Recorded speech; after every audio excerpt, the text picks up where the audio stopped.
안녕하십니까. 바른미래당 이종철 대변인입니다. 몇 가지만 좀 말씀드리겠습니다. 먼저 박근혜 전 대통령 형 집행정지 불허와 관련해서 말씀드리겠습니다. 박근혜 전 대통령 형 집행정지 불허, 다시 좀 하겠습니다. 박근혜 전 대통령 형 집행정지 적절한 시기가 있을 것입니다. 박근혜 전 대통령의 형 집행정지 신청에 대해 불허 결정이 났습니다. 박 전 대통령의 건강 상태가 수용 생활이 불가능한 수준이 아니라는 것입니다. 박 전 대통령의 변호인은 형 집행정지 신청 사유로 건강상의 이유와 국민 통합을 밝혔습니다. 박 전 대통령의 건강 상태에 대해 관계 당국의 면밀한 진단이 있었을 것으로 믿습니다.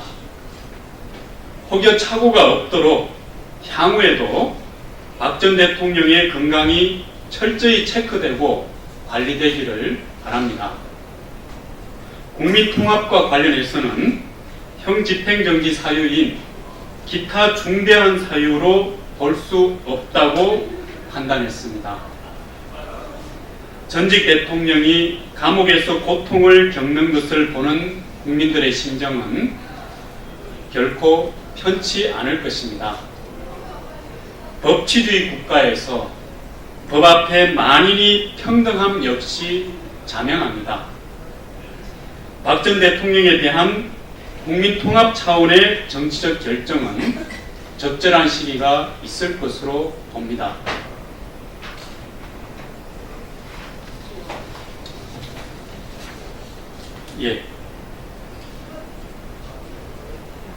검찰은 권력이 아닌 국민을 보고 가야 합니다. 검찰이 살아있는 권력 앞에 무릎을 꿇은 것 같아 유감입니다. 검찰은 민간인 사찰 의혹과 관련 임종석 전 비서실장과 조국 민정수석을 무혐의 처분했습니다. 부패 의혹 보고서에 적시된 당사자에게 관련 사실을 알려준 것으로 공무상 비밀 누설 혐의를 받은 박영철 반부패 비서관에 대해서도 무혐의 처분했습니다. 국민들은 같은 사안을 두고 전 정권 수사와 현 정권 수사가 다를 수 있는지 의문이 가시지 않습니다. 청와대의 경호처, 보건복지부, 외교부 등의 무차별 감찰 행위 등을 청와대의 경호처, 보건복지부, 외교부 무차별 감찰 행위들을 목격한 국민들은 문재인 정부의 유전자에는 민간인 사찰 DNA가 없다는 말을 더 이상 믿지 않게 되었습니다. 청와대의 경호처, 보건복지부, 외교부 무차별 감찰 행위들을 목격한 국민들은 문재인 정부의 유전자에는 민간인 사찰 DNA가 없다는 말을 더더욱 믿지 않게 되었습니다. 그러나 검찰은 청와대의 수사 가이드라인 앞에 더 나아가지 못했습니다. 검찰은 환경부 블랙리스트와 관련해서도 청와대 신미숙 균형인사 비서관과 김은경 전 장관을 불구속 기소하는 것으로 수사를 마무리하였습니다. 검찰이 결국 수사 의지를 꺾은 것 같아 아쉽습니다. 많은 저항 앞에 결국 윗선을 향한 예리함을 거두고 말았습니다. 검찰이 조사한 바에 따르면 청와대는 환경부 공무원들에게 산하기관 인사와 관련 블랙리스트와 화이트리스트를 강요했습니다. 박근혜 정부 당시 블랙리스트와 화이트리스트 건은 직권 남용과 강요죄 등으로 처벌이 이루어졌습니다.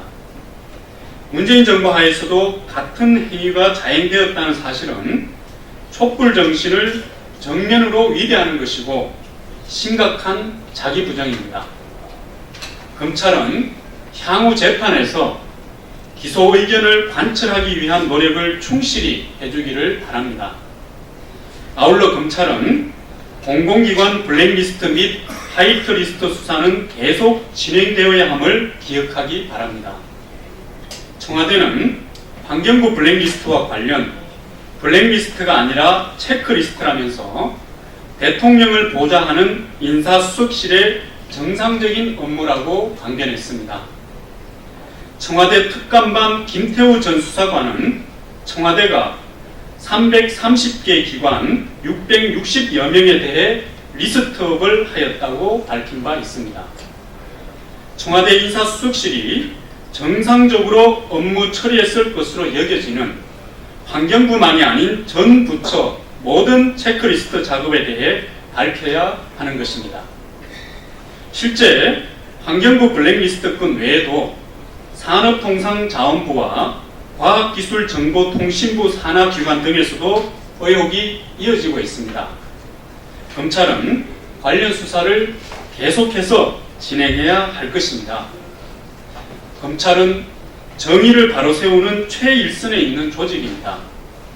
검찰이 권력이 아닌 국민을 보고 청와대의 수사 가이드가 아닌 법과 정의만을 기준으로 삼기를 바랍니다.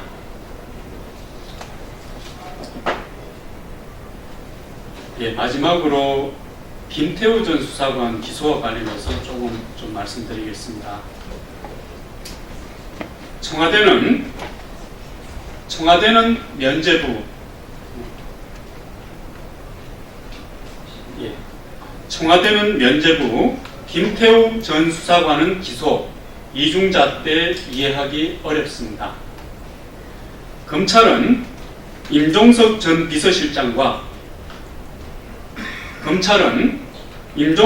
비서실장과 조국 민정수석, 박영철 반부패 비서관에 대해 면제부를 주면서 김태우 전 수사관에 대해서는 기소했습니다. 국민들은 검찰의 이중잣대를 선뜻 이해하기 어렵습니다. 가령 검찰은 박형철 반부패 비서관에 대해서는 무혐의 처분하였습니다. 박 비서관은 청와대 특별감찰관에 보고된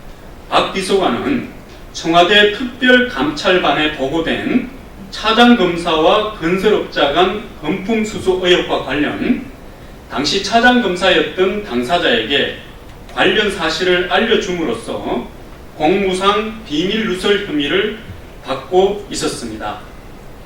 검찰은 해당 금품수수 의혹을 허위사실로 결론 내리고 박 비서관에 대해서도 무혐의 처분하였습니다. 그런데 검찰은 우윤건 주 러시아 대사와 관련한 폭로건이 비밀 누설이라면서 김태우 전 수사관에 대해서는 기소를 결정하였습니다. 검찰은 우 대사에 대해 역시 무혐의 처분하였습니다. 이에 대해서도 납득하기는 어렵지만 검찰은 무혐의 처분된 사안에 대해 비밀로 규정하고 김 전 수사관을 비밀 누설로 기소했습니다. 박 비서관을 처리하는 것과 왜 이렇게 다른지 묻고 싶습니다. 더욱이 공익적 관점에서 부패 의혹 보고서를 보고 내용을 당사자에게 알려준 것과 여권 실세의 비리 의혹을 국민에게 공개한 것 중 무엇이 잘못된 것이겠습니까? 응당 공익적 이익이 큰 사안을 폭로한 김태우 전 수사관은 기소하고 사적인 정보 누설을 감행한 박 비서관은 오히려 면죄부를 주는 판단을 한 것입니다. 국민들이 거꾸로 된 검찰의 판단을 납득하고 받아들이기 어려우면 당연합니다. 국민들이 거꾸로 된 검찰의 판단을 납득하고 받아들이기 어려움은 당연합니다. 김태우 수사관은 여권 실세들의 비위 첩보를 생산하다 청와대 조국 민정수석 등에게 찍혔다고 밝힌 바 있습니다. 검찰은 청와대도 여권 실세도 다 면죄부를 주고 결국 김태우 전 수사관만 포박한 셈이 되었습니다. 이처럼 충실하고 뒤처리가 깔끔한 권력의 신여가 있을지 국민들의 실망과 의문이 떠나지 않습니다. 예, 고맙습니다.